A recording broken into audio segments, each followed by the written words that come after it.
So I'm going to reintroduce Dr. Nicole Orzechowski, and I'm just going to say she's as great as she was when I introduced her earlier. So I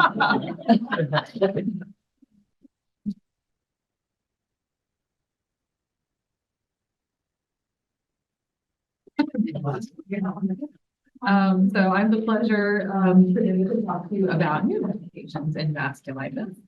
And I have no disclosure. So today I'm going to the definition here. You've already heard about Avocopan, but I'm going to dive in a little bit more into that. I'm going to hear about a drug called Obinutuzumab.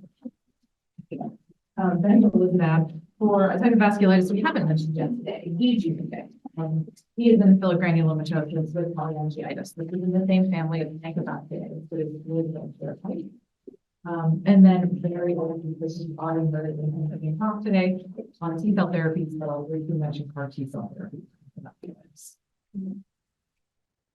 So let's start about talking about I've already mentioned that this is an oral medication. And what does it do?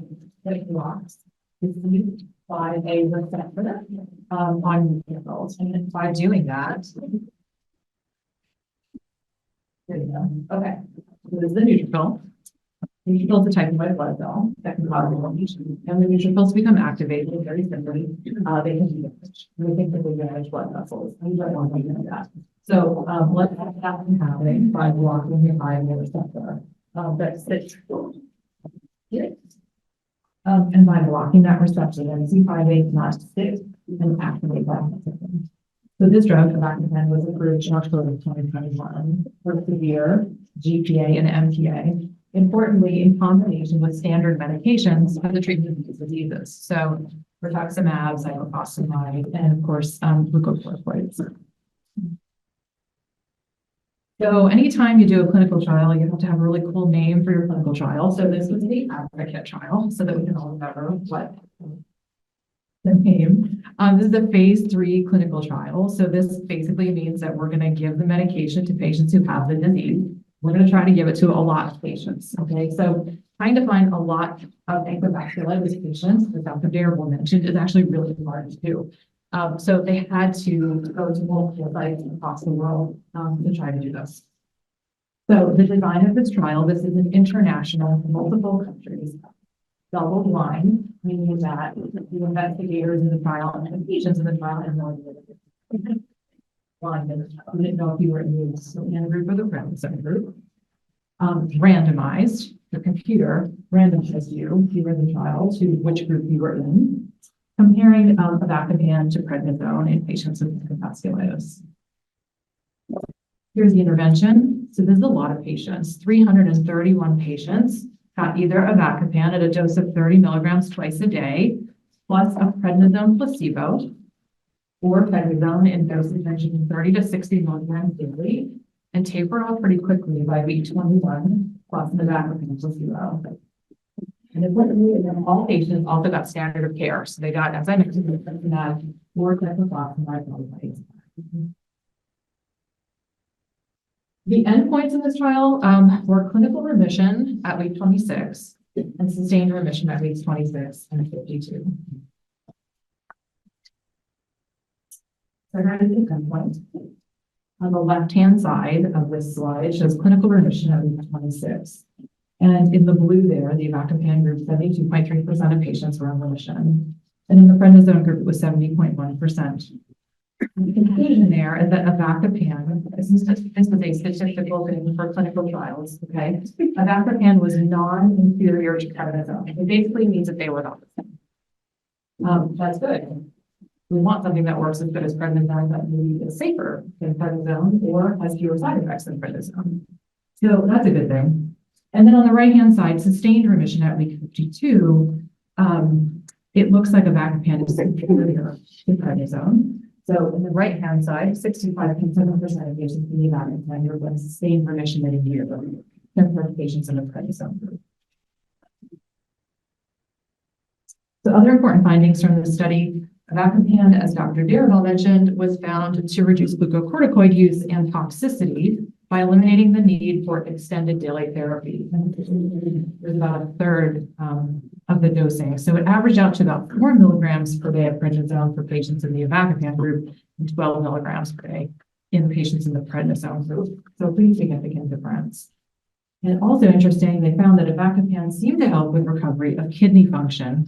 Again, as Dr. Brandt was sort of mentioning with her patient. I'm going to show you some more data about that. So let me explain this. On the left-hand side, you're looking at, on the bottom, weeks of the study across week 52, and GFR, that's kidney function on this axis. There. And we want to see kidney function go up. If it goes up, it gets better, right? That's a good thing.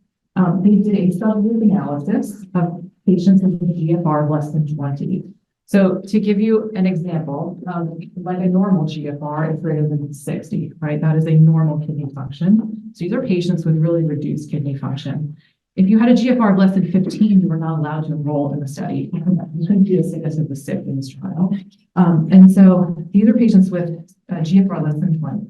At 52 weeks, if you were in the Avocopan group, your GFR went up by 16 points, versus if you were in the prednisone group, your GFR went up by 7.7 points. And so suggesting that there may be greater kidney recovery than Avocopan versus prednisone. There's definitely more study needed for that. But very, very promising. And then Dr. Brandt mentioned she used it in a patient, it seemed to help. And in line with that, there was then a case report produced, published from Canada after this. If we have patients who have worsening renal function and, despite our best efforts, they're not getting better, sometimes we have nothing else to reach for. This is a single center case report from Canada where they had 4 patients who had really serious kidney dysfunction. And all of those patients had a GFR less than 15. These were patients that were really almost on dialysis. They were all given Avocopan and they all had significant improvement, like double-digit improvement in their GFR. So I think there really is a signal there that there is improvement in kidney function with this medication, but more studies are needed. And in getting to, what is the role of this drug in other manifestations of ANCA-vasculitis? We don't know yet, but I will tell you at the American College of Rheumatology meeting last year in San Diego in 2023, there were many, many abstracts where people tried to slice and dice the data. And so this was one of them where they looked at 12 patients in the Advocate trial who had complete valvular hemorrhage. So they had bleeding in their lungs, but they weren't so sick that they required being on a ventilator, mechanical ventilation. And they looked at those patients, and again, these are small numbers, right? So there's only so much information we can take from this. But those patients did not relapse. And again, this is a short time frame, but this is the information we have so far. There were no relapses. Those patients did not get worse, so they did not go on to require mechanical ventilation, and they overall had less steroid exposure. So we still have questions. And so my conclusion for this is that this is very promising. Some questions remain, including the fact that patients with the most severe cases of ANCA-vasculitis were not enrolled in Advocate, and we need to figure that out going forward. Studies are needed to determine long-term efficacy and safety of Avocopan, and those are being planned. Is there a role for Avocopan in maintenance of remission? Is there a role for Avocopan in induction of severe disease? So those patients that go into the hospital requiring dialysis or even plasmapheresis, we don't know yet. And I have conversations with others about what's the role in sort of resistant ENT disease. I think that is a challenge for us. And sometimes that is a form of the disease that we have a really hard time managing. I'm going to move on to the next drug, Obinutuzumab. So this is a B cell. And when we talk about monoclonal antibodies, every cell has a receptor on it, or many, many receptors. This is the B cell with a CD20 receptor on it. And this little green thing is Obinutuzumab that blocks CD20 and takes B cells out of the circulation. I do want to say that we all know rituximab is the standard of care for ANCA-vasculitis. It has worked. It works for many, many patients. But sometimes we cannot give rituximab to patients any longer. And probably the most common reason that happens is that some patients develop a terrible allergic reaction to rituximab called anaphylaxis. And when that happens, we just can't give it any longer. Or there are some patients who have really refractory disease, very severe disease. They've been through many, many different types of medications, including rituximab, and we're sort of running out of options. So what do? It looks like obinutuzumab is probably a nice option. Obinutuzumab is also an anti-CD20 monoclonal antibody. It's approved in the United States to treat follicular lymphoma and chronic lymphocytic leukemia. And as I mentioned in one of the breakout sessions, we keep stealing our drugs from the oncologists and without exception. So this is thought to cause greater B cell depletion than rituximab. So what is the evidence for this? These are case reports. Okay, these are not clinical trials. These are reports that are put out in the medical literature of individual patients who have been given the medication and what their outcomes are. So this is a series of 3 patients. This was published in 2022. And these are various patients, 3 patients with vasculitis. And you can see their clinical characteristics here. Case 1 was a 25-year-old male who had PR3 disease, treated with glucocorticoids, plasmapheresis, rituximab, and you can see all the other medications listed down here. Basically everything. All 3 of these patients developed anaphylaxis to rituximab. Case 2 was a 60-year-old female who had MPO disease, again, treated with everything. And case 3 was a 44-year-old male who had PR3 disease. They even went so far as to treat with Vatacept, which is a drug we use in rheumatology, approved for rheumatoid arthritis. I think they were pretty desperate in what they're trying to do here. All 3 of these patients were given obinutuzumab, and all 3 of them went into remission. They all tolerated the drug. They did not have an allergic reaction. And so this drug is in a phase 2 trial. This is a randomized, double-blind, active comparator, meaning everybody gets drug. There's no placebo in this trial. Head-to-head, obinutuzumab versus rituximab. This is actively recruiting at 3 sites listed there: Mass General, Mayo Clinic, and Penn. So we will see what happens with this drug.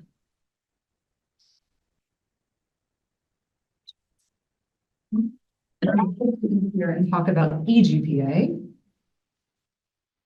So EGPA is different than the other types of vasculitis. This is characterized by asthma, high levels of eosinophils. So eosinophils are a type of white blood cell that are involved in allergic reactions to asthma, and inflammation in small and medium-sized vessels. And it can involve multiple organ systems, including the heart, the lungs, the GI tract, the skin, and the nervous system. And in 2017, the FDA approved a medication called Mepolizumab. Mepolizumab is a monoclonal antibody. You'll see the theme here that binds to interleukin 5.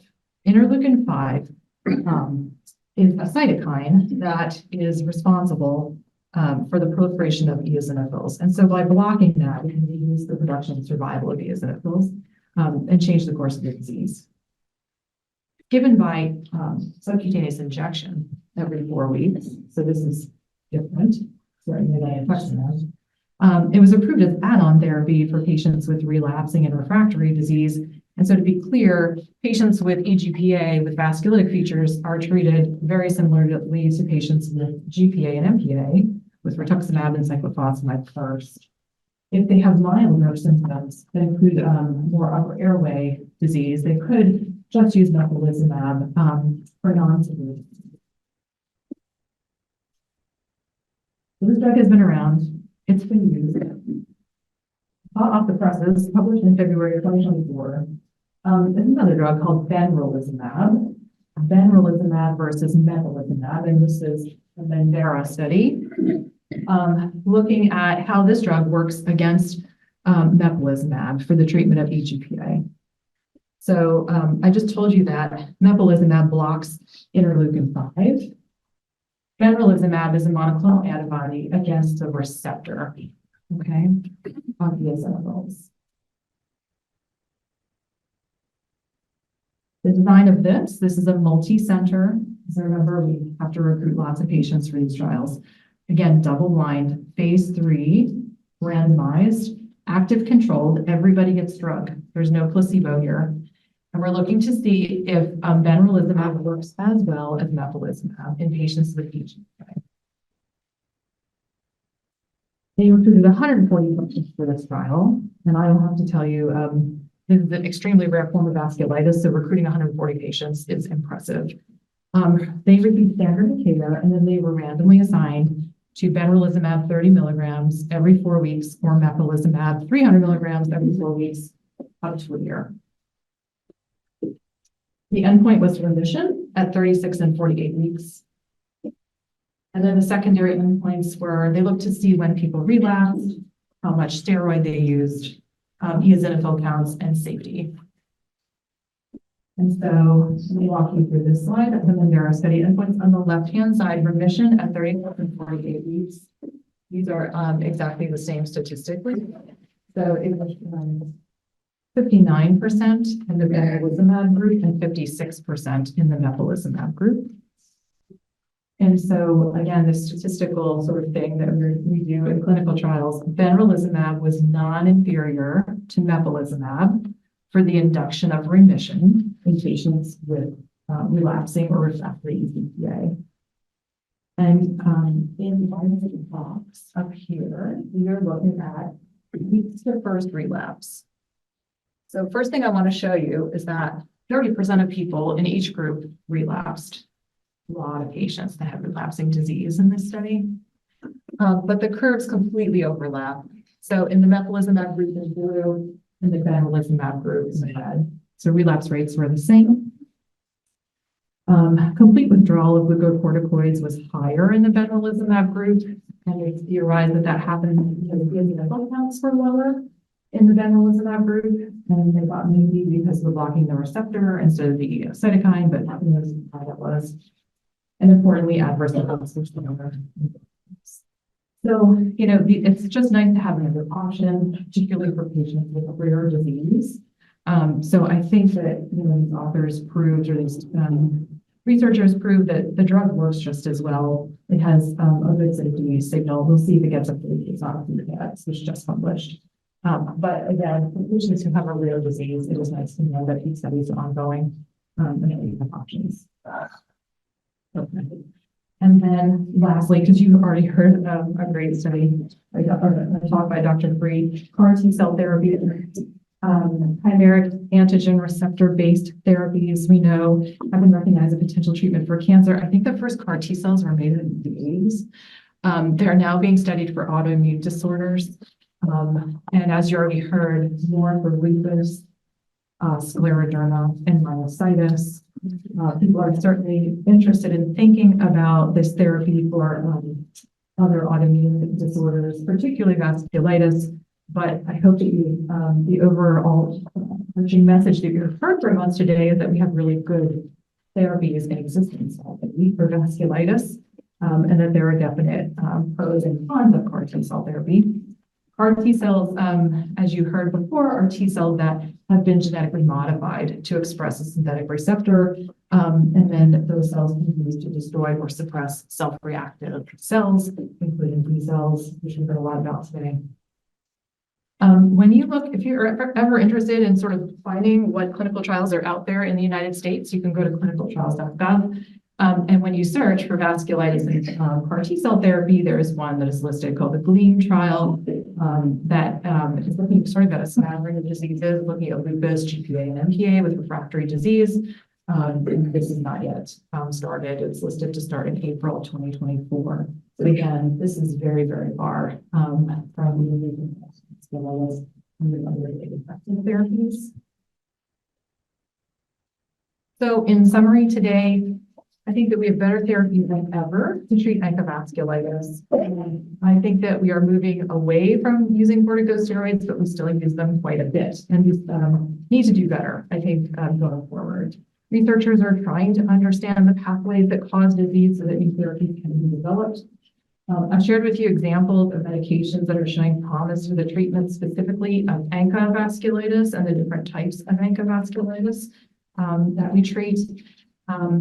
But I do want to remind everyone that there are lots of other types of vasculitis besides ANCA that probably need more study, better biomarkers, and maybe better treatments, including IgA, Behçet's, polyarteritis nodosa, Takayasu's giant cell, and an emerging disease called Vexus. So with that, I'm going to end my talk. Thank you so much.